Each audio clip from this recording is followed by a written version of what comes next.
Buenas noches estudiantes y bienvenidos a la segunda videoclase de la unidad número 2 de Teoría y Práctica de la Traducción General, donde continuaremos trabajando dentro del campo especializado que comenzamos a abordar la semana pasada y tiene que ver con el campo de la gastronomía propiamente dicha, pero en esta nueva videoclase, en este nuevo recorrido por la unidad, nos vamos a centrar en un subcampo dentro de este gran campo especializado que tiene que ver con la traducción de quesos y de vinos.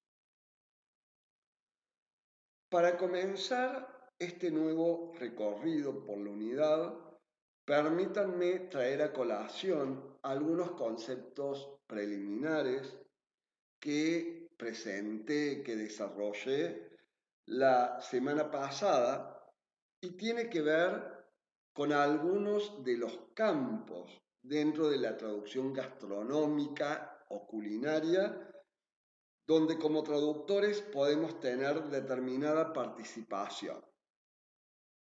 Y entre otros podemos mencionar los siguientes: la traducción de menús o de menúes, ¿sí? Ambos plurales están aceptados por la Real Academia, de libros de recetas, de etiquetado de productos, la traducción de material de difusión sobre salud y nutrición, la traducción de textos vinculados con el turismo gastronómico, con manuales educativos culinarios, con la traducción de páginas y sitios web donde se publican blogs, noticias sobre gastronomía, sobre pastelería, la traducción de cortos, de series, de entrevistas, de programas vinculados con la gastronomía, con la pastelería y publicados en YouTube. Con respecto al siguiente ítem, con respecto a las redes sociales propiamente dichas, podemos trabajar en la traducción de hashtags culinarios publicados en Instagram, publicados en Facebook, etc. También podemos trabajar en la traducción de aplicaciones de cocina o de gastronomía en general que se pueden descargar directamente de las Play Store del celular. En la traducción de documentales sobre cocinas regionales, por ejemplo, la traducción de información vinculada con los viajes gastronómicos, que están muy de moda en la actualidad, la traducción de campañas de publicidad y de marketing gastronómico, la traducción de artículos publicados en revistas especializadas, en diarios y revistas de consumo general, de artículos académicos, etc. Como ustedes bien pueden apreciar, estos son simplemente algunos de los muchísimos campos en los que podemos trabajar en tanto traductores culinarios o gastronómicos. Además, retomando también otro contenido que desarrollé en la videoclase anterior y tiene que ver con que un buen traductor que vaya a dedicarse a la traducción de textos culinarios o a la traducción de textos gastronómicos, debe conocer, en primer lugar, el tema con el que va a trabajar.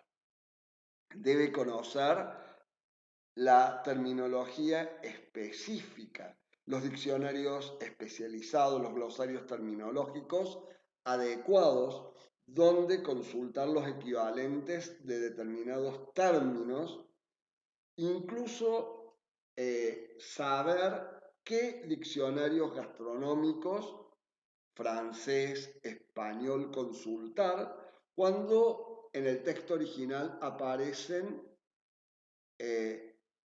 no términos en inglés, sino términos derivados del francés. Recordemos que esta presencia de términos culinarios en francés es común que aparezcan en los textos de gastronomía o de pastelería, por más que el idioma original sea en inglés del texto, ya que el origen propio de la gastronomía, como mencionábamos en la videoclase anterior, está en Francia. Estos términos en francés pueden ser desde ingredientes propios de una receta hasta verbos, acciones, que como ya vimos en la videoclase pasada, por ejemplo, Brunois, Julian, que son verbos derivados del francés, pero que encontraron sus equivalentes acuñados o se acuñaron sus equivalentes en español. Por ejemplo, en el caso de Brunois, cortar en pluma, en el caso de Julian, cortar en Juliana, etc. También deben conocer la variedad dialectal de los ingredientes y en consecuencia, como ya hemos visto, esto implica un gran dolor de cabeza porque recuerden que para un mismo producto o ingrediente nos vamos a encontrar con una amplia variedad de equivalentes en Latinoamérica. Por ejemplo, piensen en todos los ejemplos que hemos dado para las arvejas, por nombrar solo uno. Teníamos habichuelas, guisantes, caraotas, chícharos, frijoles, etcétera, etcétera, etcétera. También, como ven en el ítem 4, debe conocer las unidades de medida. ¿Cuáles son las unidades de medida del sistema imperial o anglosajón? Las unidades de medida del sistema internacional y cuáles son las unidades gastronómicas. Piensen, por ejemplo, dentro del sistema imperial tenemos la libra, el galón. Dentro del sistema internacional de medidas contamos con el kilo, los gramos, los litros. Y como unidades gastronómicas contamos con la pizca, las tazas, las cucharadas, las cucharaditas. Y algo sumamente importante a lo que como traductores gastronómicos o culinarios debemos atender siempre es a la claridad de expresión. Y como ya les había dicho en la videoclase anterior, recuerden siempre que estamos traduciendo para alguien y a ese alguien lo que yo traduzca, sea una receta, una crítica, etc., debe resultarle totalmente seductor, atractivo, tentador, rico. Estos mismos conceptos se pueden aplicar en la traducción para la industria de los quesos y de los vinos. Hoy por hoy, la industria de los quesos y de los vinos, y con ella las exportaciones, han crecido de manera abismal, de manera exponencial. Es por ello que en este contexto a los productores se les hace cada vez más necesario conocer bien los canales de comunicación con los clientes. Y en ello juega un papel muy importante la lengua y la traducción, sobre todo en este sector específico de la gastronomía, donde se debe contar con un manejo apropiado de la terminología específica, pero también con un conocimiento definido. Por ejemplo, si consideramos la industria láctea, debe conocer muy bien cuál es el recorrido que realiza la leche desde que se ordeña la vaca, la cabra o la oveja, pasando por la carga del volumen desde el tanque del tambo al camión y su transporte a la fábrica, recepción y proceso de elaboración de los quesos o cualquier otro producto lácteo hasta su posterior venta y exposición en góndola.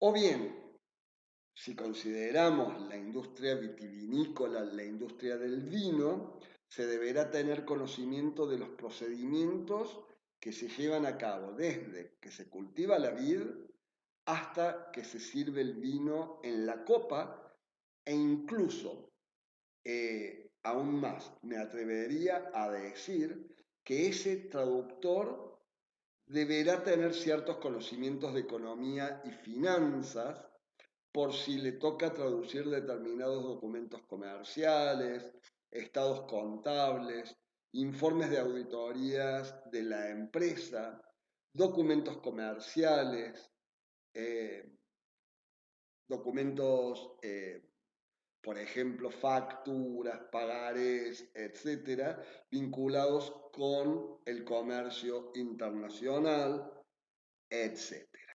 Y al hablar de la traducción de textos, de quesos y de vinos, también debemos pensar en las siguientes tipologías textuales que nos pueden tocar en suerte para traducir.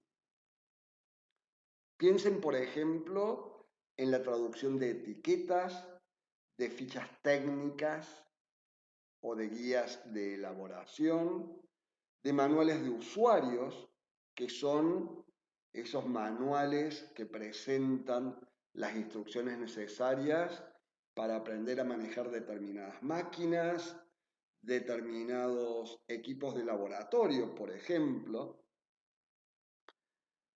La traducción de publicidades, de protocolos de análisis de laboratorio, análisis físicos, químicos, microbiológicos. También piensen que dentro del universo de la industria vitivinícola, de la industria del vino y de la industria del queso, nos pueden tocar traducir notas de cata. Y este quizás sea un término nuevo para muchos de ustedes. ¿Y qué son las notas de cata? Las notas de cata son textos breves que sirven para explicar las características organolépticas del queso, del vino, de licores, etcétera, como por ejemplo el color, el aroma, el gusto, el posgusto. El posgusto, que también se lo conoce como retrogusto, y es ese sabor que nos queda dando vuelta en el paladar una vez que ingerimos un queso o un determinado tipo de vino, de licor, ese sabor aceitoso, un sabor astringente, frutado, en el caso, por ejemplo, de los vinos. Y estas notas de cata no solamente van a aportar los datos sobre las características organolépticas del producto, del queso, del vino, sino también otros datos como la procedencia, el maridaje. Recuerden que el maridaje implica la combinación del vino o del queso, en este caso, con un determinado plato. Piensen qué tipos de vinos combinan mejor con los mariscos o qué tipos de vinos combinan mejor con las pastas, o qué tipo de queso se puede utilizar para un determinado tipo de pasta, un determinado tipo de salsa o una determinada picada, organizando la bandeja de quesos de una determinada manera, tal como ustedes tienen en el material de lectura de esta semana. También estas notas de cata nos van a aportar datos del producto como el peso, el valor nutricional, galardones obtenidos por el producto en distintos concursos regionales, nacionales o internacionales, si los posee, etc. A continuación les muestro un par de ejemplos de notas de cata.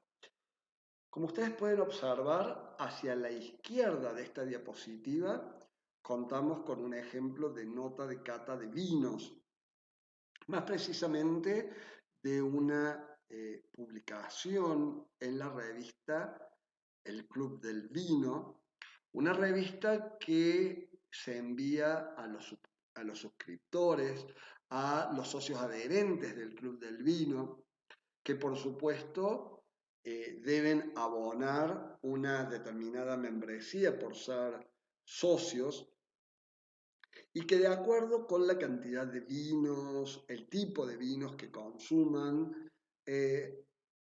al cabo de un determinado tiempo, el Club del Vino les retribuye esa compra por medio de un premio, que por lo general son cajas de botella de vino, de un vino determinado, ¿no? Pero volviendo específicamente a esta nota de cata publicada, vemos que presenta la descripción de las características del color, del aroma, del sabor de este vino en particular. También podemos ver que se publica el varietal, el tipo de uva con el que este tipo de vino se elaboró. En este caso con Merlot. También podemos ver una imagen del tipo de embotellamiento de este producto. Hacia la derecha de la diapositiva vemos por el contrario un ejemplo de cata de quesos. En particular se trata de una guía para la cata de quesos donde se incluyen las características de los quesos que van a formar parte de esta bandeja de cata, de esta bandeja de degustación. Por supuesto, recuerden siempre que cuando armamos una bandeja de quesos, no pueden ir sui generis al uso nostro, sino deben seguir un determinado orden cuyos requisitos ustedes tienen dentro del material de lectura de la semana. Esta publicación también presenta al pie los datos propios del comercio que ofrece esta propuesta, las redes sociales como por ejemplo Instagram, YouTube, Facebook, etc. Ahora bien, ¿cuáles son los actores o cómo se denominan a los actores que intervienen en estos tipos de catas? En general a los actores se les llama catadores, catadores de vinos, catadores de quesos, pero dentro de la jerga reciben como nombre determinado tecnicismo. Ese tecnicismo deriva propiamente del francés. Recuerden que la gastronomía se vincula principalmente con Francia, de allí que tengamos muchos nombres en francés en los textos, sea el idioma que sea. Y ese término en francés, que para el caso de los vinos es sommelier y en el caso de los quesos es fromagelier, se utilizan también en el inglés como tal, sin ningún tipo de modificación en la morfología de la palabra. Pero en el español, esos actores, esos catadores, tomaron sus propios nombres, nombres que están acuñados en el español, divulgados como tales, e incluso como tales se los utiliza en las diferentes publicaciones. En el caso del vino, se lo va a llamar sommelier, en el caso de los quesos, fromelier. Y hago una acotación acá, más que una acotación, es una nota de color. En nuestro país existen, dentro de universidades, eh, dentro de las universidades del país, la carrera para sommelier y fromelier. Sin ir más lejos, la UNER, la Universidad Nacional de Entre Ríos, tiene la carrera de fromelier, de catador de queso. Bueno, dicho esto, quisiera volver a la diapositiva donde presenté las tipologías textuales. Bueno, acá. Estas tipologías textuales que acabo de mencionar son todas del tipo descriptivo, ya que describen las características propias de los productos en cuestión, de las regiones de donde provienen. En el caso de los quesos, se menciona el tipo de leche con el que se los elaboró, los aspectos nutricionales de cada uno de estos productos. En el caso de los vinos, se menciona el tipo de varietal, el tipo de uva con el que ese vino se elaboró, el año de cosecha, el tipo de embotellado, entre otro tipo de información. Bueno, ahora bien, cuando hablamos de quesos y de vinos, existen dentro de estos subcampos especializados diferentes métodos de clasificación. Por supuesto, cada uno de ellos presenta características propias dentro de ese aspecto en particular. Empecemos por los quesos. Los quesos se van a clasificar de acuerdo con el tipo de leche, es decir, si ese tipo de quesos se elaboró con leche de vaca, de cabra, de oveja o una combinación de leche, por ejemplo, tanto porcentaje de leche de vaca y tanto porcentaje de leche de cabra o de oveja. El tipo de maduración, la textura interior, es decir, si presenta ojos o no, si presenta hongos, si es o no cremoso, el tipo de corteza, el contenido de grasa, la intensidad del gusto, es decir, si se trata de un gusto astringente, fuerte, etc.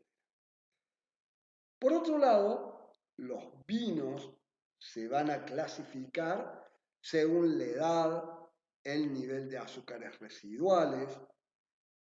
Y ustedes tienen en el material de lectura obligatorio de esta semana un texto que aborda los diferentes tipos de uvas y qué tipo de vinos se puede elaborar con cada varietal. Pero aquí cabe mencionar que las uvas blancas son las que mayor porcentaje, que mayor índice de azúcares residuales posee. También dentro de la clasificación de vinos vamos a tener en cuenta el nivel de calidad del producto, la región de elaboración, el color. Bien, y dentro de la traducción vinculada con los textos de vinos y de quesos, quisiera retomar las estrategias de traducción con las que habíamos comenzado la semana pasada.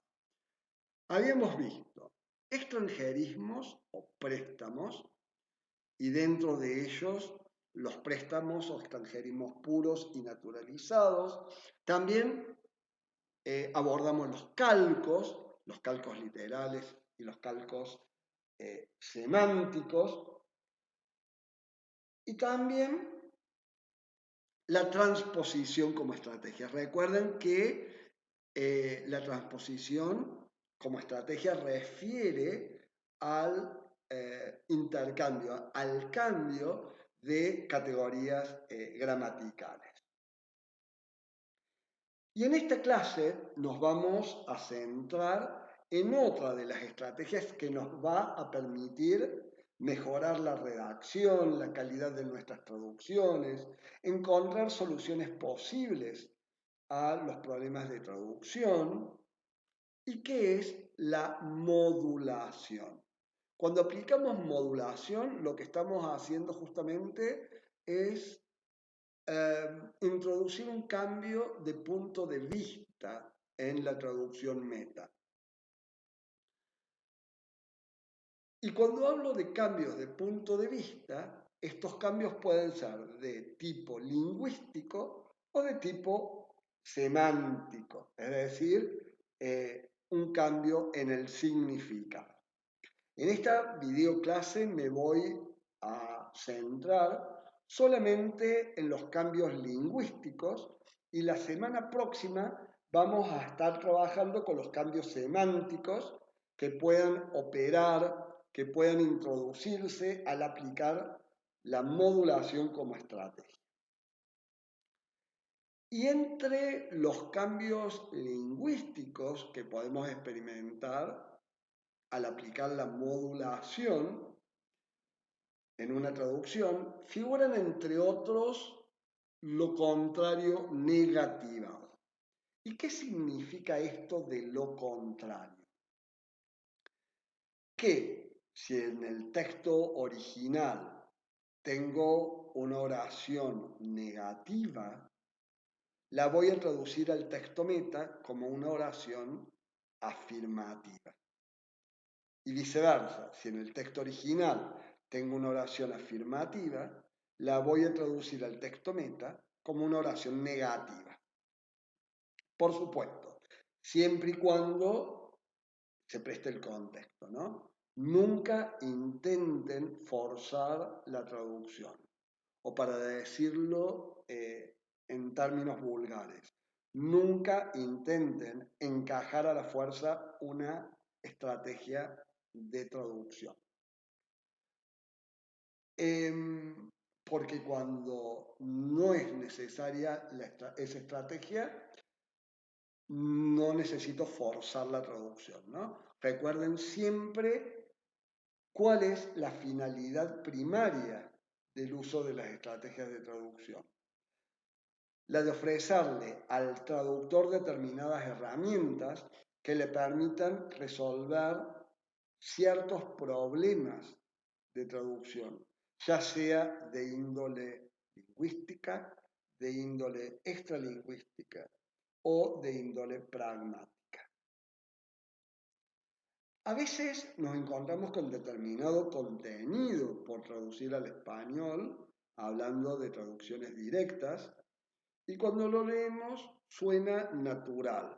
Se puede leer de manera fluida, resulta cohesiva y coherentemente correcto, y no apliqué ninguna estrategia de traducción. Por lo tanto, no siempre será necesario aplicar una estrategia. Vean en qué situación pueden usarla y evitar una traducción literal. Eso sí, pero jamás intenten forzar el texto, porque eso los puede llevar a una distorsión de sentido. Y cuando hablo de aplicar una estrategia para mejorar la redacción, no solamente me refiero a la modulación, sino también a las que ya hemos visto en la clase anterior y las que veremos en las próximas clases. Dicho esto, vuelvo al ejemplo de esta diapositiva. Lo contrario, negativado. Fíjense en este ejemplo. Tengo en el texto original una oración negativa. She didn't pass the exam, que la traduje al español como una oración afirmativa. Desaprobó el examen. Por supuesto, puede haber otras opciones de traducción de esta misma oración. She didn't pass the exam.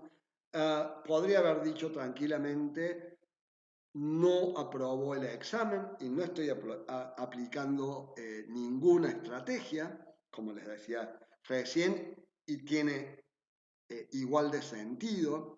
Así que, por favor, cuando ven que la oración o la traducción meta tiene sentido, bueno, avancen, ¿sí? Vuelvo a decirles, si les hubiera generado algún tipo de problema en la traducción para que se pueda leer de corrido, de manera fluida, bueno, ahí sí para resolver ese problema aplican alguna estrategia, pero si no, no es necesario. Traten de no forzar la traducción. Veamos otro ejemplo. Tenemos aquí, she ignored him en el texto meta, no registró su presencia. Aquí el cambio es contrario al ejemplo anterior. Aquí tenemos una oración afirmativa en el texto original que la vamos a traducir por una oración negativa en el texto meta. Veamos a continuación qué otros cambios lingüísticos se pueden introducir, experimentar al aplicar la modulación como estrategia de traducción. Tenemos acá el cambio de construcción pasiva por una oración en voz activa. Este es fácil porque siempre lo estamos aplicando inconscientemente en nuestras traducciones, o casi siempre. ¿Y cuál es la condición primordial que debe darse en el texto original para aplicar este cambio lingüístico?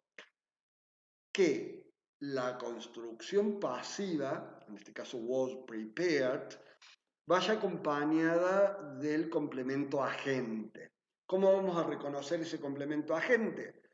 Por la preposición by seguida del doer of the action, es decir, del ejecutor de esa acción.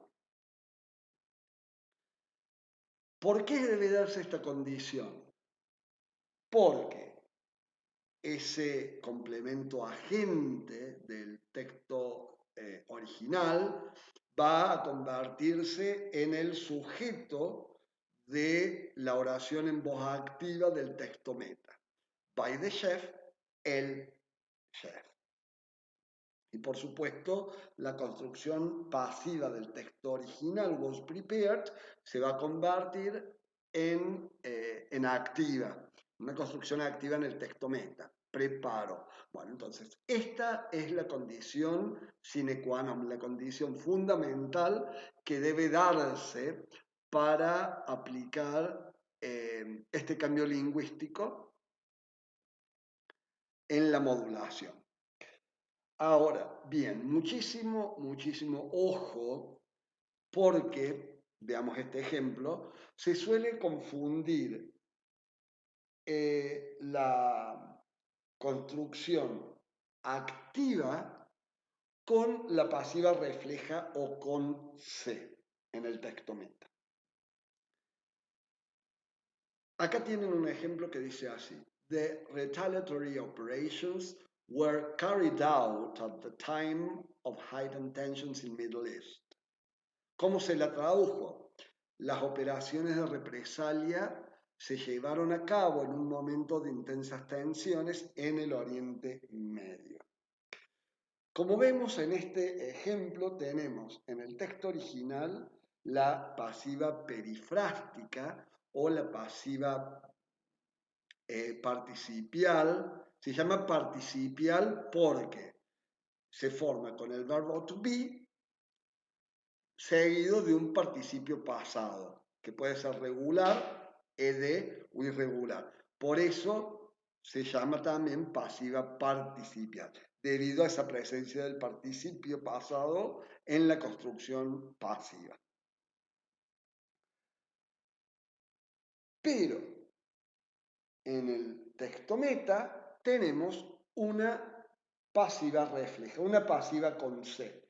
En este caso, donde tanto en el texto original como en el texto meta tenemos una voz pasiva, aunque ambas sean de diferente construcción, participial en el texto original, refleja en el texto meta, no se aplicó modulación.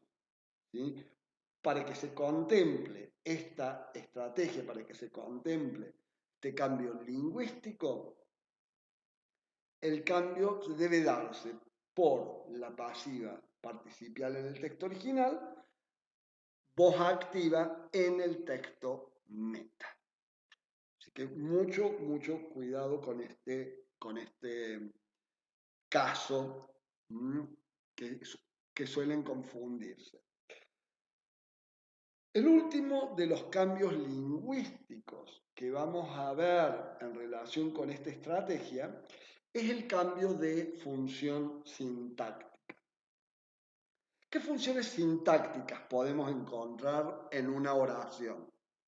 Bien, tenemos el sujeto, el objeto directo, el objeto indirecto, los predicativos, los complementos circunstanciales, como el complemento circunstancial de lugar, de tiempo, de destinatario, de finalidad, de causa o causalidad, etc. Veamos en estos ejemplos que tenemos aquí qué cambios lingüísticos o qué funciones sintácticas se intercambian. He's ill. Aquí tenemos lo que en inglés se llama subject complement y en español predicativo subjetivo obligatorio, ese ill. Y lo traduje como tiene fiebre. ¿Qué cambio de función sintáctica tenemos acá? De subject complement o predicativo subjetivo obligatorio en el texto original a objeto directo en el texto meta. Veamos otro ejemplo ahora. Peter painted a nice picture. El cuadro de Pedro quedó muy lindo. ¿Qué funciones sintácticas se intercambian en este ejemplo? Por un lado tenemos a nice picture, que es objeto directo en el texto original, o funciona como objeto directo en el texto original, y tenemos en el texto meta el cuadro de Pedro, sujeto. Ahí tenemos el primer cambio de función sintáctica. El segundo cambio que se da en esta oración es el siguiente.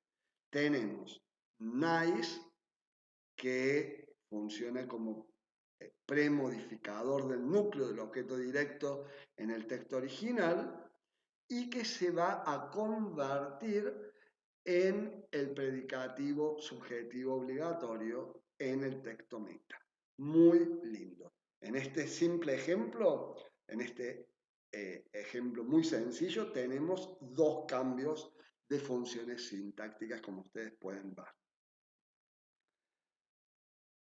Bien, y para resumir lo que hemos visto hasta aquí, recordemos que la semana pasada comenzamos muy livianito, diría yo, con una especie de entrada para usar un término culinario, un término gastronómico, esa especie de starter entry para usar el término propio en el inglés, y llegamos al final del recorrido de la videoclase anterior con el hambre a flor de piel propio de disfrutar de un exquisito plato principal, de un main course, y con un tentador vinito para digerir todos los contenidos abordados.